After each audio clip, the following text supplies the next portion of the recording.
Hey, what's up guys? Welcome back to our channel. And today, I'm so excited dahil mag-i-install tayo ng aftermarket door speakers. So this is one of the most requested DIY install. So tara na at mag boom boom pow!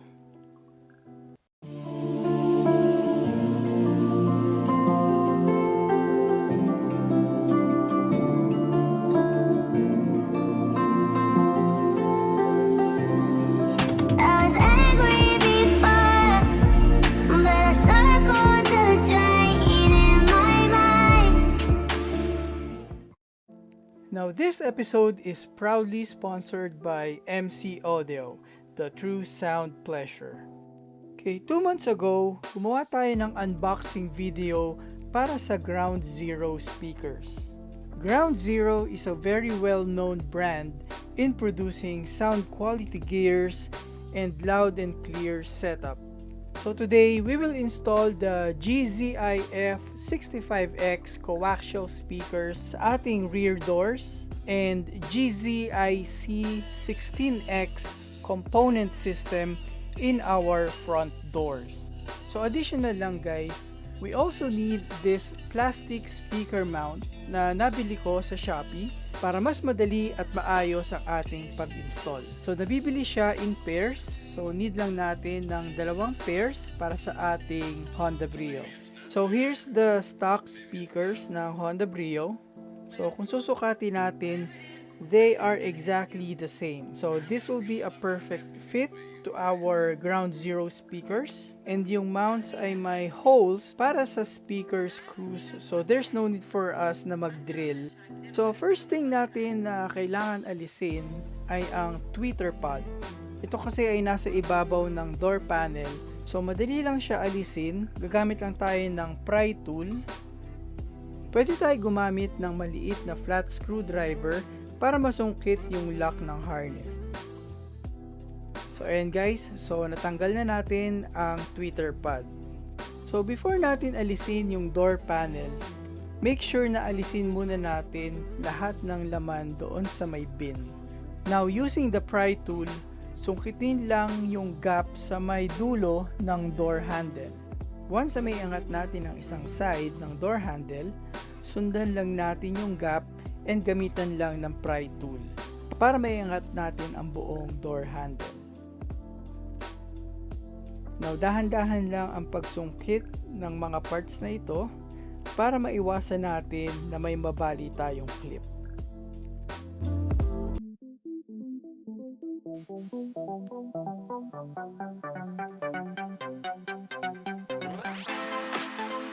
Once na maalis na natin ang door handle, alisin din natin ang wiring harness ng door locks at power windows. Now, sa una, medyo mahirap alisin ang mga harness. So, again, pwede tayo gumamit ng small flat screwdriver para maalis yung mga lock ng harness. So, ayan guys. So, tanggal na ang ating door handle. Now, merong 3 screw na kailangan natin alisin. So, gamit lang tayo ng Phillips screwdriver para alisin ang mga screw.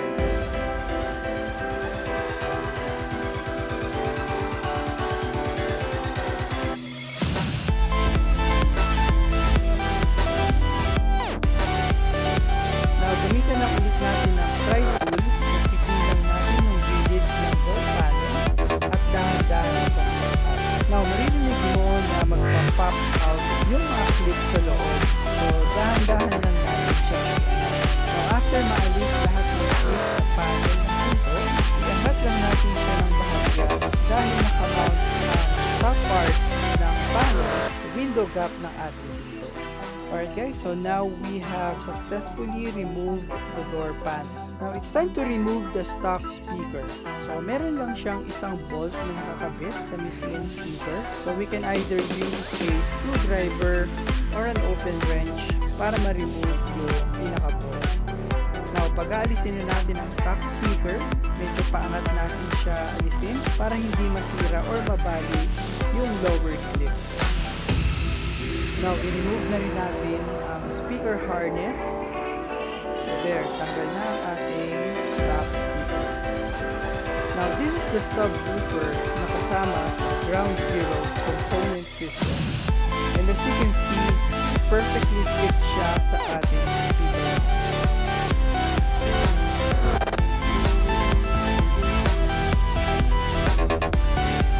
Mag-install din tayo ng component speaker. Yung label na may nakalagay na tune, so i-connect natin sa stock speaker harness. Now, gumawa na rin ako ng DIY connector para mas madali siya connect sa mga stock harness.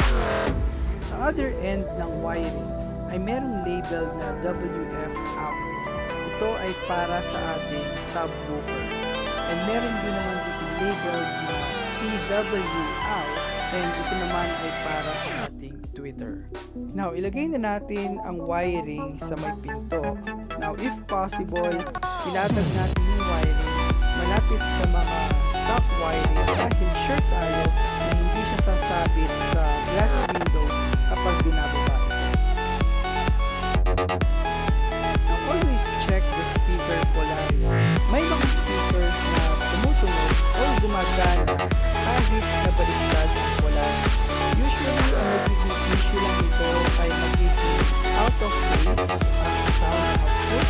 Ibig sabihin ay hindi pareho ang galaw ng voice coil niya compared sa ibang speakers na tama ang mic. Now, ang component system speakers ay laging merong crossover network. Ito ay ang naghihiwalay ng low and high frequency sound.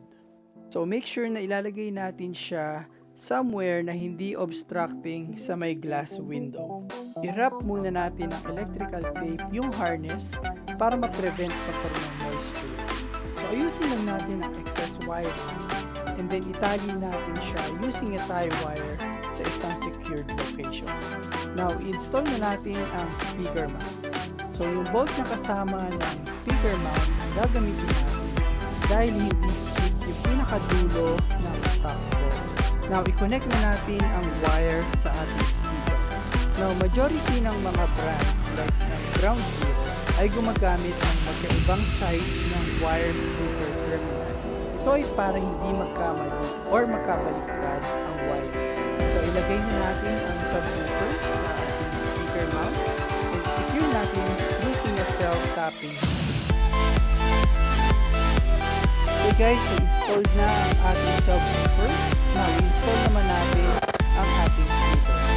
So, ito guys ang stock tweeter pod. So, kailangan lang natin i-see lahat ng screws para maalis natin yung plastic part na nag-hold doon sa stock tweeter. Now, after maalis natin ang screws, just flip the plastic part and pwede na natin maalis ang stock tweeter.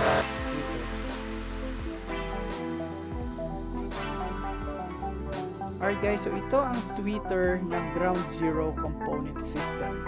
Now as you can see, it fits perfectly into our tweeter pod. Ang plastic part na to ay merong foam cushion. So dadagdagan lang natin siya ng double-sided na foam tape para mas maging stable at mas maging fixed ang ating pod. Now ibalik lang natin ang plastic part para ilock niya ang tweeter. And then, ibalik na rin natin lahat ng screws na ilis natin. Now, ready to install na guys ang ating brand new speaker. Always test your speakers first before putting the panels back. So, as you can see, tumutunog yung speakers. Nakamit lang guys yung music kasi pero meron tayong sound check map. Now, since working na lahat, pwede na natin ibalik ang door panel.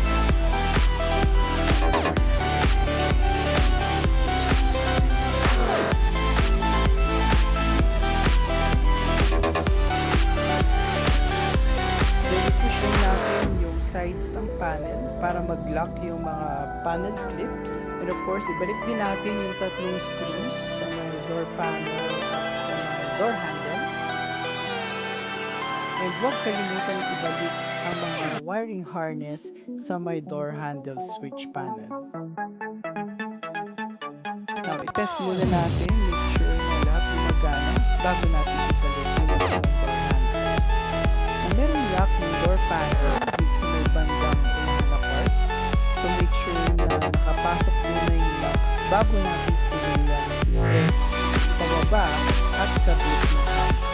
So once na lock na natin, so set lang natin yung handle mabuti to ensure na nakalock lahat.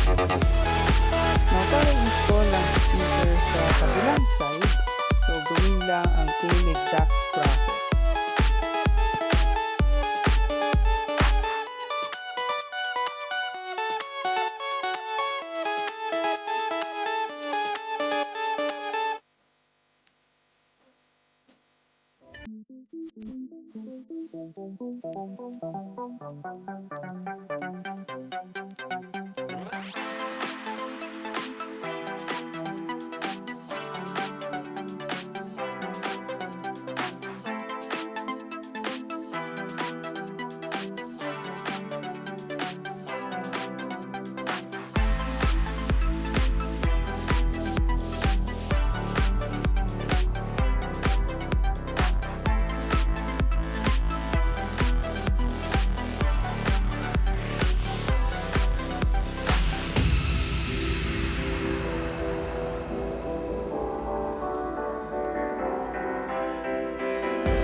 So guys, so we have completed the ground zero component speaker installation. Now it's time to install the rear door speaker. Now unahin natin alisin ang triangular shaped part na ito para din siyang tweeter pad na nasa ibabaw ng door panel. And then, pwede na natin i-remove yung door handle, yung mga wiring harness at ang buong door panel.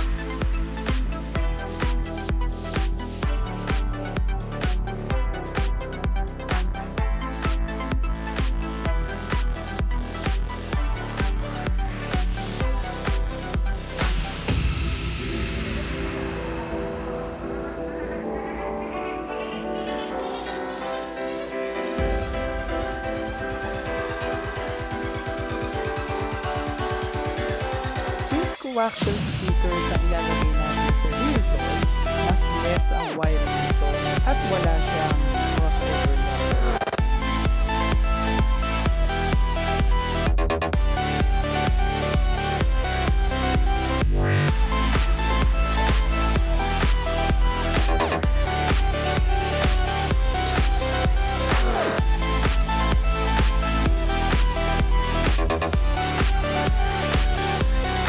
Again, do a quick sound check bago natin ibalik lahat ng door panel. So, kita nyo naman guys, grabe ang punch ng bass ng speaker. Sa ating sound test, ibalik lang natin lahat ng sound.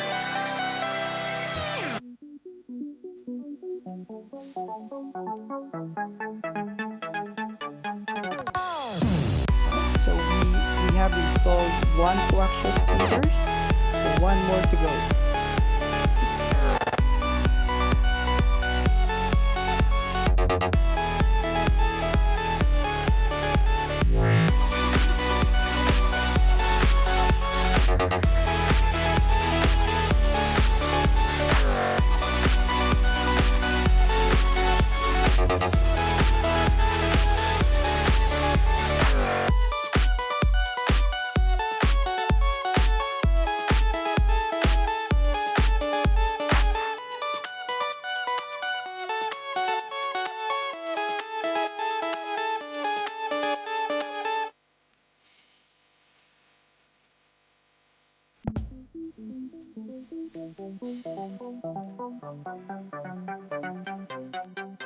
Alright, so again, sound check muna.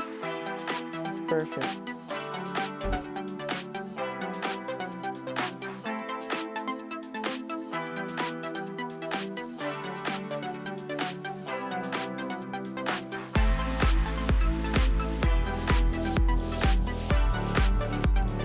Alright, so our ground zero coaxial speakers are now installed. So there you have it guys. we successfully installed our upgraded aftermarket car speakers. Now, next na dito ay yung sound check. So again, hopefully nakatulong ulit ang video natin today para sa mga future DIY projects ninyo.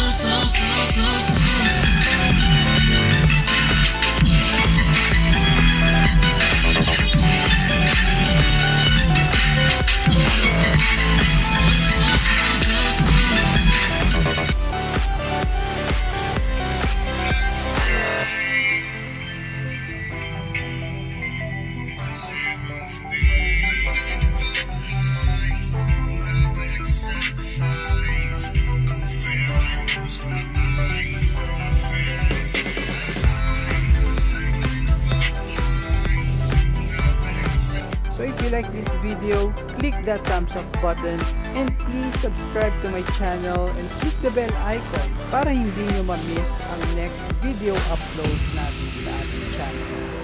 So again guys, my name is Dan of Carbits. Thank you so much again for watching.